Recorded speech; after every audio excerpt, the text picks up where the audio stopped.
What is this thing?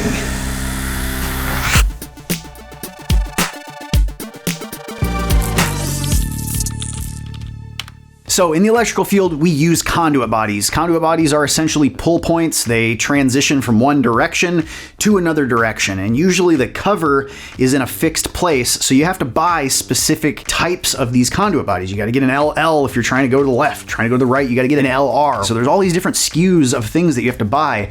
This replaces all of them. So before we get into what this LU is, let's talk a little bit about conduit bodies. What is a conduit body?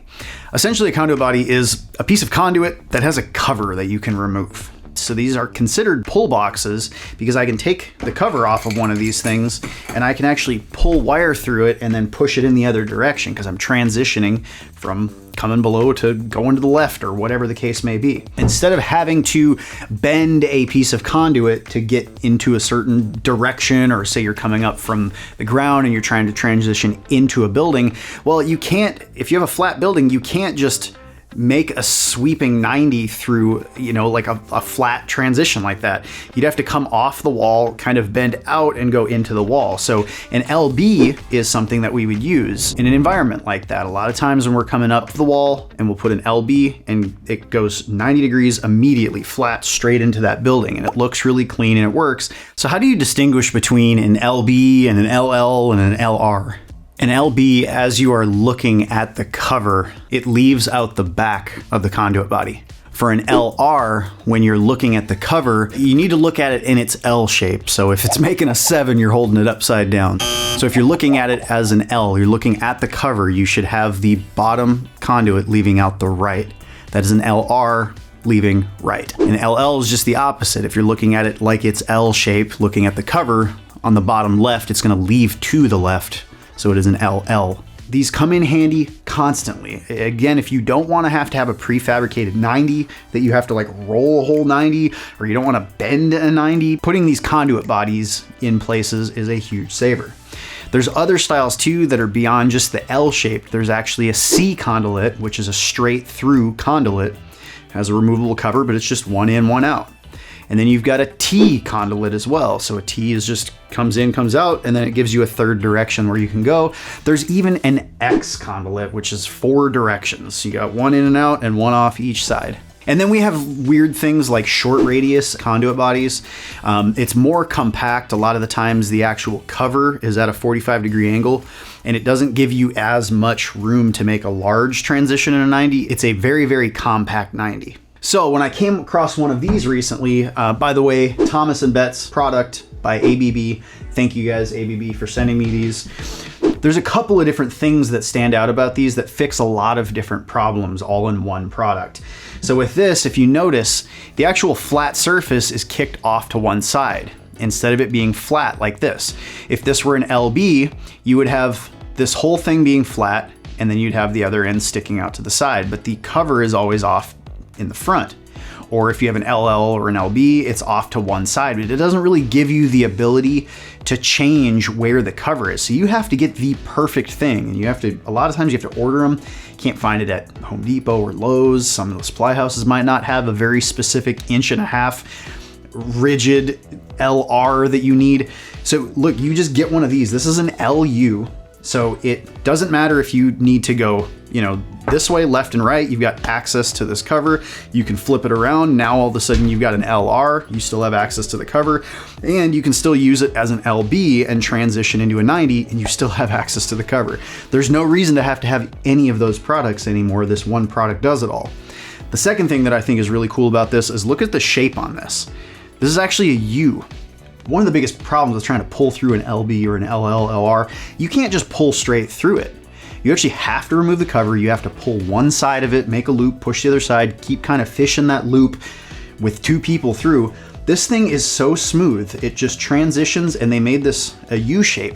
So you can literally pull through this thing. Like, that in itself, I'm so happy about. Now, another really cool thing about them, there's an epoxy coating on this thing, and they use a PTFE coating on the inside of this.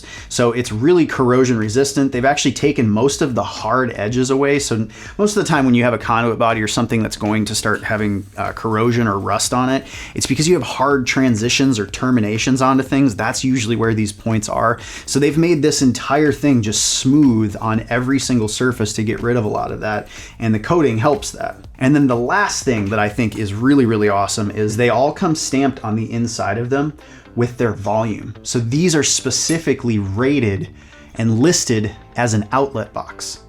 So that means you can put splices in it, you can put devices, you can put taps, everything that code allows. So if you need to make joints in one of these, you can actually do that.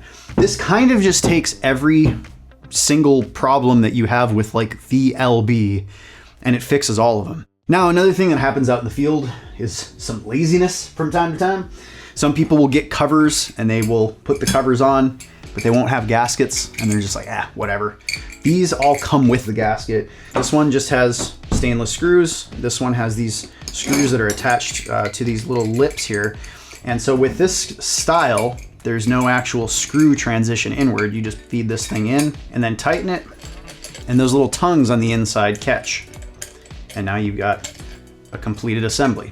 The other style that a lot of people like is you have these. So just like most other covers, you're gonna have some kind of screws that go in that tighten everything down. Now, if you want to get gaskets, you can get gaskets separately, but again, the cool thing is that they already come with all the gaskets on them. Just make sure that you're installing the gaskets, people. I can't tell you how many electrical inspections I've gone out there and done where somebody either just mashed the living crap out of a gasket so it's not even holding anymore, it's all like wonky and messed up like this, or they just didn't put a gasket on it. We have to keep moisture out of our enclosures, ladies and gents. So be really careful with it when you put something like this on. Watch around the outside and make sure that it's getting squeezed, but that you're not over tightening it and you're actually ruining it. You just need to get a watertight seal on it. So it needs to be tight, but it doesn't need to be like crazy Superman, you know, like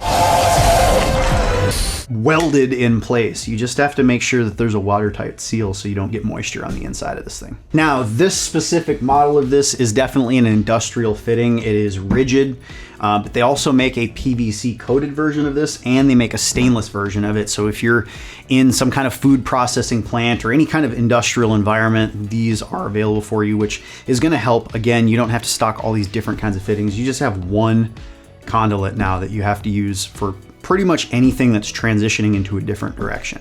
So I think it's rad. If you guys want to find out more, there is a link in the description below. Now, for those of you that are code nerds and you're still watching, I've got two codes for you talking about conduit bodies. So the first one is 314.16, and that talks about the size of conduit bodies. It's with all of the pull and junction box sizing for U-pulls and straight pulls and all of that.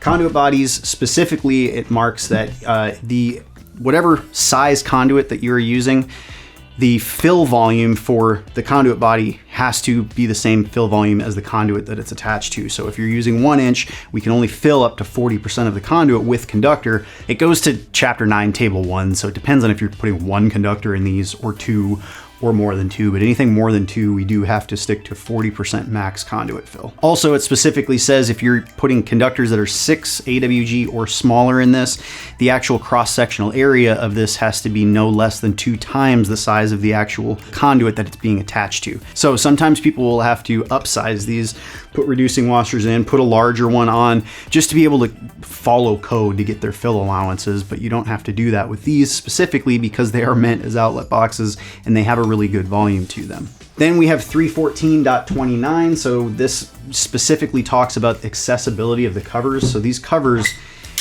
because it's a cover, right? The whole point is accessibility to the conductors on the inside. You can't just bury this in a wall somewhere. The actual cover has to be accessible as well so that somebody can come back, open it up, pull wires out, push wires in. So make sure that you are putting them in correct places and you're not like burying them behind stucco or something. Anyways, love you crazy people. See you in the next one.